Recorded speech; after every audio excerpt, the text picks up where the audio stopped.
Welcome to Take 254. I'm your host, Sybil, and this is going to be a non spoiler review of Mean Girls 2024, the musical. I went to watch Mean Girls on Thursday when it was just premiering in the theaters, and the theater was a bit sparse, but there were a couple of girls in the back there with me. And I enjoyed myself. It's a very dense movie. It's 2 hours long, and compared to the 2004 film. So, what did I think about it? I'm glad that I watched the Mean Girls 2004 original on YouTube actually. So they lifted the paywall on YouTube. So I don't know if they'll put the paywall back again, but if it's not back, please go and watch that. I would recommend you watch the original movie before you go and watch the musical because a lot of the scenes from the musical were shot by shot, word for word recreations of the 2004 film. And I hadn't watched the 2004 film in a long time, like in more than 5, 6 years. So I felt glad that I did that before going to watch the Mean Girls 2024 musical in the theater because it was just a refresher. It's almost like it has a lot of in jokes and has a lot of references to the original movie. So I feel like if you are not someone familiar with the original 2004 movie, you'll feel lost a lot of time, a lot of the in a lot of scenes throughout the film just because of how dense it is and how quickly it moves from scene to scene. So the musical doesn't provide a lot of context because I think the target audience for this movie musical is supposed to be millennials and, yeah, younger millennials, older Gen Z who grew up with the original 2004 film and who are familiar with a lot of the memes and a lot of iconic moments from the film. So it doesn't provide a lot of context. They just hit the ground running and assume that you're in the know and already know what's going on in the movie. And the music, when it came to the music, a lot of the music was forgettable to me, but I did enjoy Karen's dance break in the Halloween party. She had the most memorable and the most fun music because it had a dance break and it's very TikTok friendly. I can see a lot of people making TikTok dances and, yeah, recreating that Karen's dance from the musical. So, yes, we have it was directed by Samantha Jane and Arturo Perez Jr. And it's just based on the same story by Tina Fey from the 2004 film. And we have Anguri Rice portraying Katie Heron. So Anguri Rice's Katie compared to Lindsay Lohan's Katie, I feel like she's more innocent and naive. So her transition into being a plastic is a bit more effective and shocking compared to Lindsay Lohan's Lindsay Lohan's original portrayal of Katie because Lindsay Lohan already had that plastic look. It's just like it hadn't come out yet. She just needed the plastics to bring out her inner plastic. But with Katie, with Angori Rice's Katie, she really did a good job of portraying the naivete of this girl who has been homeschooled and living in a whole other continent in Africa and is just not aware of the social and hierarchy of high school in America.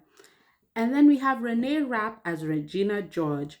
So Renee Rapp's Regina was interesting for me. Like the original Regina is so iconic and she's become almost bigger than the film itself. She's taken over the film. She's taken over, like, the main character is actually Lindsay Lohan, but when people think of Mean Girls, we always think of the Regina and all the memes come from her and the scenes she's in, like Getting Loser and so on and so forth. Boo You Whore when she's talking to Karen on the phone. So I feel like Renee Rapp had really big shoes to fill in portraying Regina, but she did a good job of making Regina her own.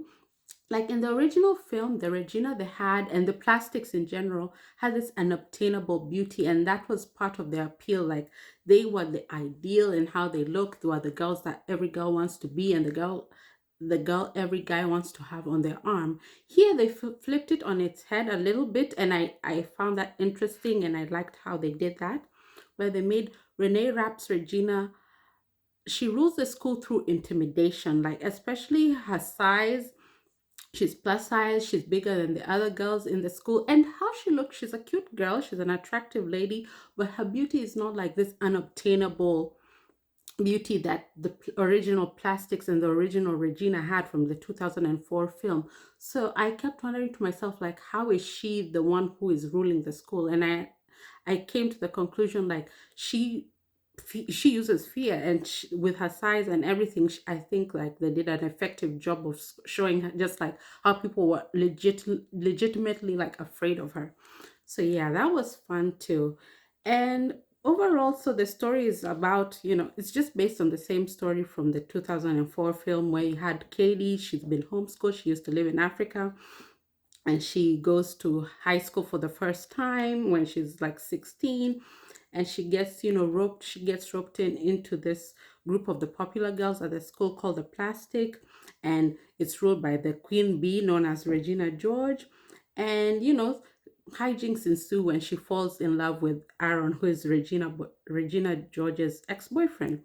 So yeah, so it's just the same plot, and a lot of the scenes from this musical were shot by shot, word for word recreations from the first movie. So the music and the movie, it's a 2 hours long, it's very dense. I feel like if you're not a fan of the original or haven't watched the original film recently, you'll have a hard time following the movie because it doesn't provide a lot of context from scene to scene. They just cut from scene to scene, song to song, because I think the target audience is, younger millennials, and older Gen Z. They pretty much are targeting an audience who already knows and is in the know of the things that went on in the original film. So they just hit the ground running, cut from scene to scene, song to song. Not a lot of hand holding to the audience, and not a lot of plot either, because they already assume that you know what's going on and you watch this film because they're operating on and banking on the nostalgia of it all. So overall, I would say that I enjoyed the Mean Girls theater musical. I actually went to the theater in San Francisco and watched the musical in theater, and I noticed a couple of the songs, like Regina George's theme song. I remembered it from the Mean Girls theater. I actually have it with me. The Let me see if I can get it. Yep. So yeah, I did go and watch it last year in San Francisco, and that was fun. Yeah, Golden Gate Theater. I went last year with a friend and watched it in the theater, and it was fun. And I recognized some of the songs from that. Yeah, the Regina George song and Apex Predator. But yeah, the music overall is forgettable. And my favorite music from the actual movie that's based on the musical was Karen's music and dance break. So did you go and watch Mean Girls? Are you planning to go and watch it? What did you think of it? Let me know in the comments down below. This is Take 254. Happy New Year, and thank you for watching.